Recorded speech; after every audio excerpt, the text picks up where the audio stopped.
Hi. In this assignment, we're going to be learning how to use a program called Geogebra. It's a math program that we use to draw pictures. Obviously, since we can't draw pictures in person, we're going to have to do it via the computer. And this is the program we're going to use. Step one for this is go to Google and type in Geogebra. That's Geogebra. We search for it. It should be the first hit you find. Select GeoGebra, and it should bring you to this page, which we're going to select geometry from the front page here, and it's our place to draw geometry pictures. Now, as we draw on the pictures, you might want to watch what I'm doing, and then you're going to do the exact same thing, so it may be valuable to do a split screen kind of thing where the video on one side and you're drawing on the other. Okay, so GeoGebra is a program that we draw all sorts of geometry figures with. I know you don't know what all these different objects mean, and especially if you hit more, but if you select any of these tools here, it's going to click on the point tool, and I click on the screen, I make some points. We can make other objects like segments, click on the beginning of the segment, click at the end of the segment, or lines. We can also draw things like circles and other shapes. But what we're going to do now is just start with some basic angles. So I'm going to go up here and hit undo until my screen comes back to the blank space that we started with. And the first thing we actually want to draw for this assignment is a ray. Ray is not one of the options over here on the left, so you're going to have to select more tools and scroll down about halfway down, and we find a tool set called lines, and we're going to select ray. To draw a ray on the screen, you're going to click once on the screen to have the beginning of the ray, and then move somewhere else on the screen and select another point, and this is a ray. It starts at point A, goes through point B. This first point tells you where it starts. The second point just tells you what direction it's going. We're going to make another ray with the same endpoint A. So you're going to go back, click the ray tool again, select point A, click, and then we're going to click somewhere else to create an angle. And you don't want to put it on the other line, because you can pretty much put it anywhere else. So we have an angle now. If you want to test to see how you do it, down here, I think it's off the caption here, but at the bottom of the screen, there's a little circle, blue circle with an arrow tool. If you click that, that's the tool we can use to move things around on the screen. The whole point of this program is it's a moving program. You can change stuff around. Now, for this angle, we don't just want to look at a pretty picture of an angle. We want to measure. We want the angle measured. We measure our angles in degrees, and there's a tool that does that here.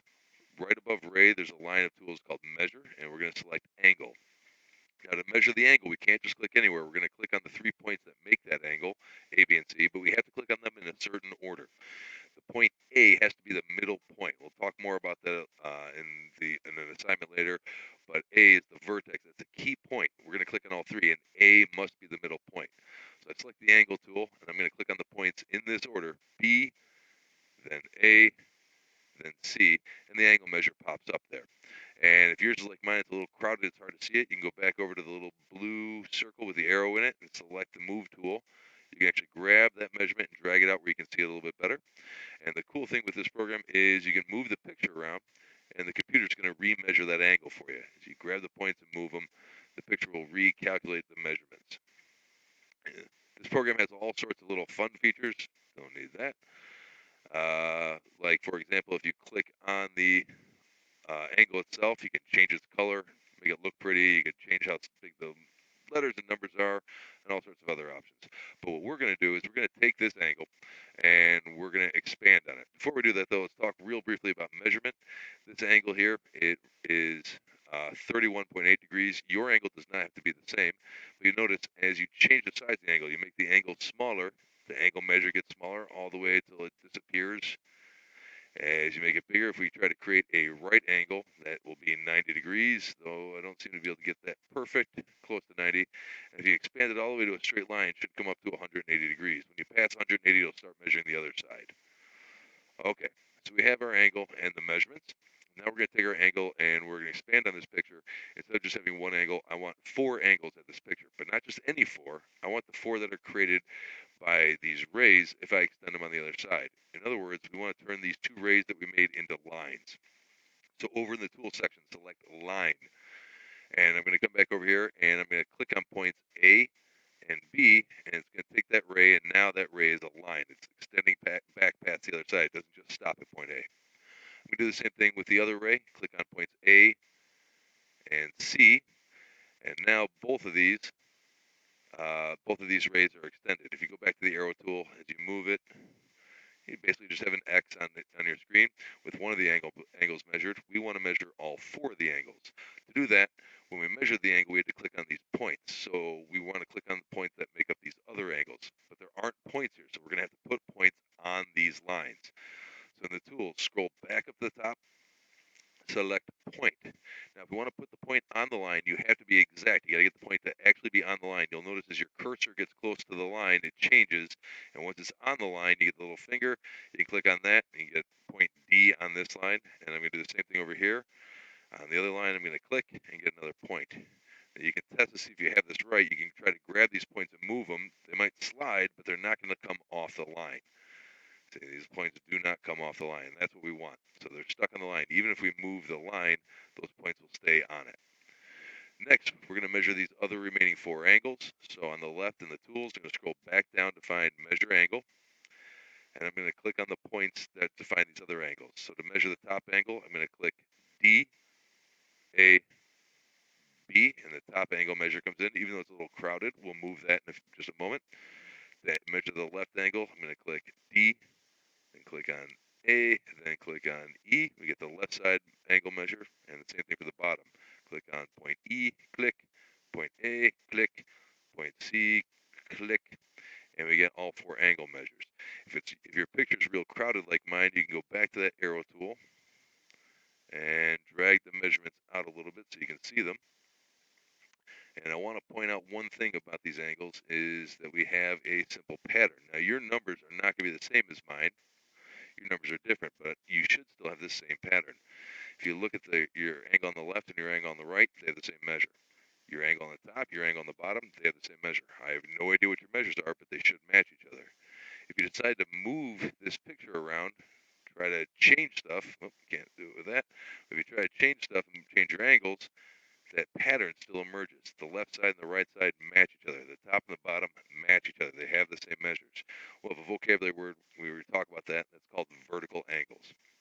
Now, this is the picture. This is the math. The second thing we want to do here is turn this in. We want to practice see if we can turn our picture in. To do that, I'm going to ask you to get a Chrome extension, and you're going to use it to take a picture and put your name in it. And then you're going to go to a link that I sent you to post your picture. So the next step we're going to do is you're going to go to Google, and we're going to get an extension called Chrome Capture. So you're going to type in Chrome Capture and select that. And it's just like a snipping tool. You may already have this from another class. We're going to select Add to Chrome. The computer might check, but you want to select Add Extension. All right, so the computer's working on it. Once you have that, up in your upper right corner, it won't show up, it'll show up once, and then it's going to disappear. You say, okay, I'm going to X this out, and it's going to disappear. And we'll access this screenshot thing by using the puzzle piece. So we're going to go back to Geogebra. We look at our picture, and then we're going to click on the puzzle piece, which has our extensions in it. Find Chrome Capture, and you get this picture. It says drag and drop. You're just going to create a little square of the picture we want, and you're just going to do something like this. And it doesn't have to be this big as long as we got the picture in it. And on the bottom of the screen, there's a picture of a camera. I may have made mine too big. Let me try that again. Close that. Try again. So I'm going to select Chrome Capture. And that's about the size I want. I want to be able to see your four angle measures. Then the bottom of the little window that you created is a little camera. Click on that, and it takes a picture of it and brings you to this screen. And over on the left side of the screen are all the tools we can use, but we're going to select T so we can add text. And I'm just going to ask you to type your name. I'm just going to put mine. Makes it, the text is huge. If you click off it and then select it again, you can shrink that down to a more reasonable size. And that's our picture. So we have this picture. All that's left to do is copy it and paste it to where we're supposed to turn it in. So you can right click or to copy it. I'm going to copy capture to clipboard. Then you go to your email, and I sent you a link, and the link says Padlet. And you're gonna just all it is a link for a place to turn this in. So you go to your email and click on that link I sent you. It'll take you to this page. On this page, all you got to do is click on the screen, and you can just right click Oh, you don't even have to right click. That's right. You can Control V, and it'll paste your image to the screen. There we go, with your name and the picture. It'll say waiting approval. I gotta check it off to okay it, so people don't post inappropriate things. But that's it. That is the assignment for GeoGebra.